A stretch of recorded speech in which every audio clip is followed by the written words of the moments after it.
시청자 여러분 안녕하십니까. 추석 연휴 닷새가 끝나고 이제 새로운 일터로 나가는 시간입니다. 오늘도 즐겁고 행복한 하루가 되시기를 기원합니다. 오늘은 대통령실 용산 이전 때 김여사 관여했나 라는 주제로 말씀을 드리겠습니다. 대통령실 용산 이전 과정에서 15억 원의 국고 손실을 비롯해서 다수의 불법과 부패 사례가 감사원 감사에서 발견됐다는 보도입니다. 감사원은 지난주 이런 골자의 대통령실 이전 불법 의혹 감사 보고서를 발표하면서 대통령실의 주의를 촉구했습니다. 대표적인 부패 사례를 보면 대통령실 방탄 창호공사로 수의 계약을 맺은 시공업체가 신분이 있던 경호처 간부의 묵인 아래 4억 7천만 원 선인 공사비를 20억 원대로 부풀려서 15억 원을 가로챘다는 것입니다. 대통령이 안위를 지켜야 할 경호처 부장급 간부가 이런 파렴치한 범죄의 배후였더니 충격적이 아닐 수 없습니다.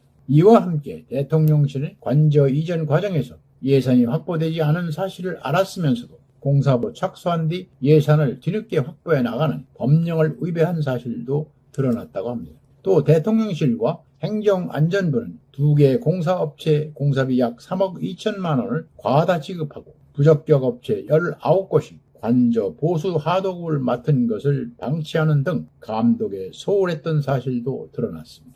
이번 감사는 2022년 10월 참여연대가 공사특혜 의혹을 제기하면서 국민감사를 청구하여 시작되었습니다. 부패방지법상 국민감사는 감사 실시 결정일로부터 60일 만에 마치게 돼 있습니다. 하지만 2022년 12월에 착수했습니다. 그리고 7차례나 기간을 연장한 끝에 1년 8개월 만에 결론을 내면서 주의 촉구에 그쳤다고 합니다. 그래서 대통령실을 의식한 늑장 감사의 솜방망이 감사가 아니냐는 지적을 받습니다. 국민감사 청구는 김건희 여사가 대표로 있던 코바나 컨텐츠의 전시 후원사 가운데 한 업체가 수의계약을 통해 한남동 관저 리모델링 공사 일부를 맡은 것이 핵심 원인이었습니다.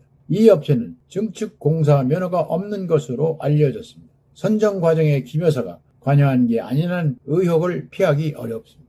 이에 대해 감사원은 문제의 업체가 기본적인 공사업을 등록한 점을 고려할 때 수의계약 자체가 위법하다고는 보기 어렵다고 밝혔습니다. 그런데 이 같은 발표만으로 의혹이 해소됐다고 여기기엔 아무래도 조사와 설명이 부족한 것 같습니다. 대통령실은 감사원 발표 직후 특혜는 없었다는 입장을 냈습니다.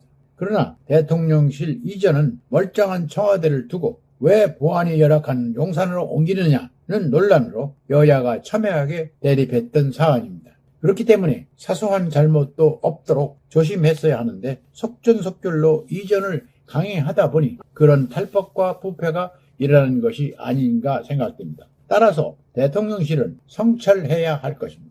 또한 김건희 여사 관련 업체 연루 의혹에 대한 보다 투명한 조사와 설명이 있어야 하며 재발 방지 대책도 마련할 필요가 있습니다. 대통령실이야말로 모든 공직기관이 귀감이 돼야 할 것이라는 점을 잊어서는 안 될 것입니다. 오늘은 여기까지입니다. 끝까지 시청해 주셔서 감사합니다.